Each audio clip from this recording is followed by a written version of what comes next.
ఓం గం గణపతియే నమః శ్రీమాత్రే నమః శ్రీ వారాహిదేవ్యే నమో నమః ఓం శ్రీ కార్తీక దామోదరాయ నమః. Welcome to our YouTube channel Chaganti party talks. Kartika Puranam 2వ అధ్యాయము సోమవార వ్రత మహిమ. జనక, ఇంతవరకు నీకు కార్తీక మాసం ముందు ఆచరించవలసిన విధిక్రమం మాత్రమే తెలియజేస్తుంది. కార్తీక మాసంలో సోమవార వ్రతమునకు ప్రత్యేక ప్రాముఖ్యత గలదు. కాన సోమవార వ్రత విధానమును దాని మహిమను గురించి వివరింతును. సావధానుడివే ఆలకింపుము. కార్తీక మాసంలో సోమవారం శివునకు అత్యంత ప్రీతికరమైన రోజు. ఆ రోజున స్త్రీ గాని పురుషుడు గాని ఏ జాతి వారైనా గాని రోజంతా ఉపవాసం ఉండి నదీ స్నానం చేసి తమ శక్తి కొలది దాన ధర్మములు చేసి నిష్ఠతో శివదేవునకు బిల్వపత్రాలతో పూజ అభిషేకం చేసి సాయంకాలం నక్షత్ర దర్శనం చేసిన తరువాత భుజించవలేను. ఈ విధముగా నిష్ఠతో నుండి ఆ రాత్రి అంతయు జాగరణ చేసి పురాణ పఠనం మొనర్చి తెల్లవారిన తరువాత నదికి వెళ్ళి స్నానమాచరించి తిలదానము చేసి తమ శక్తి కొలది పేదలకు అన్నదానమును చేయవలెను. అటుల చేయలేని వారలు కనీసము 3 బ్రాహ్మణులకైనను తృప్తిగా భోజనము పెట్టి తాము భుజించవలేను. ఉండగలిగిన వారు సోమవారం నాడు 2 పూటల భోజనమును గాని ఏ విధమైన పలహారమును గాని తీసుకొనకుండా ఉండుట మంచిది. ఇట్లు కార్తీక మాసమందు వచ్చు సోమవార వ్రతము చేసిన ఎడల పరమేశ్వరుడు కైలాస ప్రాప్తి కలిగించి శివ సన్నిధికి చేర్చును. భర్త లేని వితంతువు సోమవార వ్రతమును ఆచరించి శివపూజ చేసినచో కైలాస ప్రాప్తియు, విష్ణు పూజ చేసినచో వైకుంఠ ప్రాప్తియు నొందును. దీనికి ఉదాహరణగా ఒక ఇతిహాసము కలదు. దానిని నీకు తెలియపరచదను, శ్రద్ధగా వినుము. కార్తీక సోమవార ఫలముచే కుక్కకు కైలాసం అందుట. పూర్వకాలమున కాశ్మీర దేశంలో ఒక బ్రాహ్మణుడు కలడు. అతడు పురోహిత వృత్తిని చేపట్టి తన కుటుంబంను పోషించుకుంటూ ఉండెను. అతనికి చాలా దినములకు ఒక కుమార్తె కలిగెను. ఆమె పేరు స్వతంత్ర నిష్ఠూరి అని తండ్రి ఆమెకు సౌరాష్ట్ర దేశులకు మిత్రశర్మ అను సద్బ్రాహ్మణుడు యువకునికి ఇచ్చి పెళ్లి చేశాను. ఆ బ్రాహ్మణ యువకుడు 4 వేదములు శాస్త్రములు అభ్యసించిన వాడైనందున సదాచారపరుడై ఉండెను. అతడు భూతదయ కూడా కలిగినవాడు, నిత్య సత్యవాది, నిరంతరం భగవన్నామ స్మరణ చేయుచుండెడు వాడు. లోకులందరూ అతన్ని అపర బ్రహ్మ అని కూడా చెప్పుచుండుగిరి. ఇటువంటి ఉత్తమ పురుషుని భార్యగు నిష్ఠూరి యవ్వన గర్వముతో కన్నుమిన్ను గానక పెద్దలను దూషించుచు అత్తమామలను భర్తను తిట్టుచు కొట్టుచు రక్కుచు పరపురుష సాంగత్యము గలదై వ్యభిచారిణి అయి తన ప్రియులు తెచ్చిన తినుబండారములు బట్టలు పువ్వులు ధరించుచు దుష్టురాలే తిరుగుచుండగా వంశమునకు అప్రతిష్ఠ తెస్తున్నదని అత్తమామలు ఆమెను తమ ఇంటి నుండి వెడలగొట్టిరి. కానీ శాంతి స్వరూపుడగా ఆమె భర్తకు మాత్రం ఆమె యందు అభిమానం పోక ఆమె ఎంతటి నీచ కార్యములు చేసినను సహించి చీ పొమ్మనక విడువక ఆమెతోడనే కాపురం చేయుచుండెను. కానీ చుట్టుప్రక్కల వారు నిష్ఠూరి గయ్యాలితనను కేవగించుకొని ఆమెకు కర్కశ అనే ఎగతాళి పేరును పెట్టుచే అది మొదలందరూ కర్కశ అని పిలుస్తూ ఉండేవాళ్ళు. ఇట్లు కొంతకాలం జరిగిన పైన ఆ కర్కశ ఒకనాటి రాత్రి ఒక శయ్యపై తన భర్త గాఢ నిద్రలో ఉన్న సమయమును చూచి మెల్లగా లేచి తాలి కట్టిన భర్త అయిన విచక్షణ గాని దయాదాక్షిణ్యాలు గాని లేక ఒక బండరాతిని తెచ్చి అతని తలపై గట్టిగా కొట్టినది. వెంటనే అతడు చనిపోయాను. ఆ మృతదేహమును ఎవరి సహాయము అక్కర్లేకనే అతి రహస్యంగా దొడ్డిదారిన గొనిపోయి ఊరి చివరినున్న పాడు నూతిలో బడవేచి పైన చెత్తా చెదారములతో నింపి ఏమీ ఎరగని దాని వల్ల ఇంటికి వచ్చెను. ఇక తనకు ఏ ఆటంకములు లేవని ఇంకా విచ్చలవిడిగా సంచరించుచు తన సౌందర్యము చూపి ఎందరినో క్రీగంటితోనే వశపరుచుకొని వాళ్ళ వ్రతము పాడు చేసి నానాజాతి పురుషుల తోడను రమించుచు వర్ణ సంకరురాలయ్యను.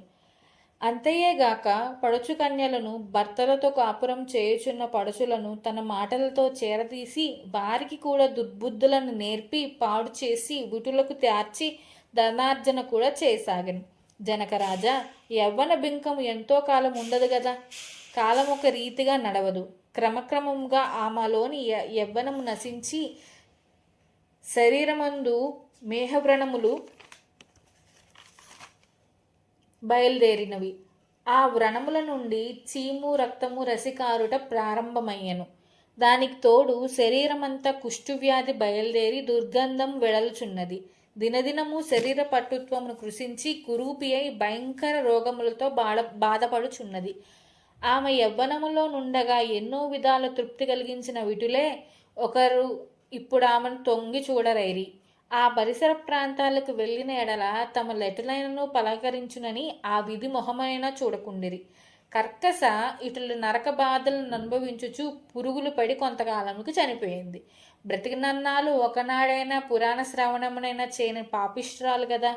చనిపోయిన వెంటనే భయంకరులైన యమభటులు ఆమెను గుంపు అయి ప్రేతరాజగు యముని సన్నిధిలో ఉంచగా యమధర్మరాజు చిత్రగుప్తుల వారిచే ఆమె పాపపుణ్యముల జాబితాను చూపించి, భటులారా, ఈమె పాప చరిత్ర అంతా ఇంత కాదు. వెంటనే ఈమెను తీసుకెళ్లి ఎర్రగా కాల్చిన ఇనుప స్తంభనం కట్టబెట్టుడు అని ఆజ్ఞాపించను. విటులతో సుఖించినందులకు గాను యమభటులు ఆమెను ఎర్రగా కాల్చిన ఇనుప స్తంభం కౌగిలించుకోమని చెప్పిరి. భర్తను బండరాతితో కొట్టి చంపినందుకు గాను ఇనుప గదలతో కొట్టిరి. పతివ్రతలను వ్యభచారిణులుగా చేసినందులకు గాను సలసల క్రాగిన నూనెలో పడవేసిరి. తల్లిదండ్రులకు అత్తమాములకు అపకీర్తిని తెచ్చినందుకు సీసం కరిగించి నోట్లోనూ చోల్లోనూ పోసి ఇనప కడ్డీలు కాల్చి వాతలు పెట్టిరి. తుదకు కుంభీపాకమును నరకంలో వేయగా అందు ఇనుప ముక్కులు గల కాకులు, విషసర్పాలు, తేళ్లు, జరులు కుట్టినవి. ఆమె చేసిన పాపములకు ఇటు 7 తరాల వాళ్ళు అటు 7 తరాల వాళ్ళు నరక బాధలు పడుచుండిరి. ఈ ప్రకారముగా నరక బాధలను అనుభవించి కడకు కళింగ దేశమున కుక్క జన్మమెత్తి ఆకలి బాధ పడలేక తిరుగుచుండగా కర్రలతో కొట్టువారు కొట్టుచూ, తిట్టువారు తిట్టుచూ, తరుమువారు తరుముచూ ఉండిరి. ఇట్లుండగా ఒకనాడొక శ్రోత్రియ బ్రాహ్మణుడు కార్తీక సోమవార వ్రతమాచరించి ఉపవాసం ఉండి సాయంత్రము నక్షత్ర దర్శనము చేసి బలియ అన్నము నరుగుపై పెట్టి కాళ్ళు చేతులు కడుక్కున్నట్టుకే లోనికి ఎగిన సమయమున ఆ కుక్క వచ్చి ఆ బలి అన్నము తినెను. వ్రతానిష్ట గరిష్ఠుడైన ఆ విప్రుని పూజా విధానముచే జరిపించిన బలియ అన్నము అగుటచే ఆ రోజు కార్తీక మాస సోమవారమగుట వలన కుక్క ఆ రోజంతా ఉపవాసంతో ఉండడం వలన శివపూజ పవిత్ర స్థానమైన ఆ ఇంట దొరికిన ప్రసాదము తినుట వలన ఆ శునకమునకు జన్మాంతర జ్ఞానము ఉద్భవించింది. వెంటనే ఆ శునకము, విప్రకులోత్తమ, నన్ను కాపాడమును అని మొరపెట్టుకున్నది.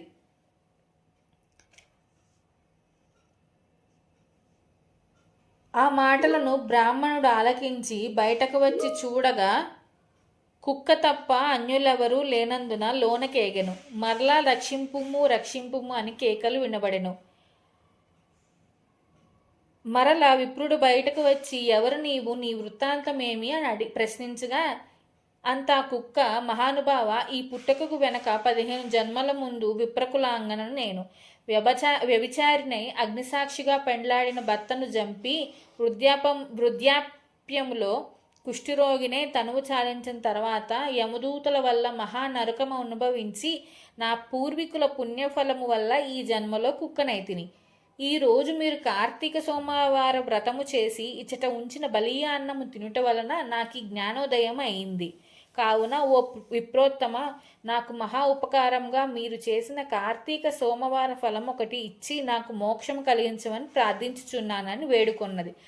కార్తీక సోమవార వ్రతములో చాలా మహత్యం ఉన్నదని గ్రహించి ఆ బ్రాహ్మణుడు ఒక సోమవారం నాటి ఫలితమును ఆమెకు దారబోయగా వెంటనే ఒక పుష్పక విమానము అక్కడికి వచ్చి ఆమెనందరికీ వందనం వచ్చెను. ఆమె అందరికీ వందనము చేసి అక్కడి వారందరూ చూచుచుండగానే ఆ విమానమును ఎక్కి శివ సాన్నిధ్యము కేగెను. వింటివా జనక మహారాజా? కావున నీవును ఈ కార్తీక సోమవార వ్రతమును ఆచరించి శివ సాన్నిధ్యమును పొందు అని వశిష్ఠుల వారి హితబోధ చేసి ఇంకను ఇట్లు చెప్పి తొడంగిరి. ద్వితీయోధ్యాయము 2వ రోజు పారాయణము సమాప్తం. Please subscribe our channel. Thank you.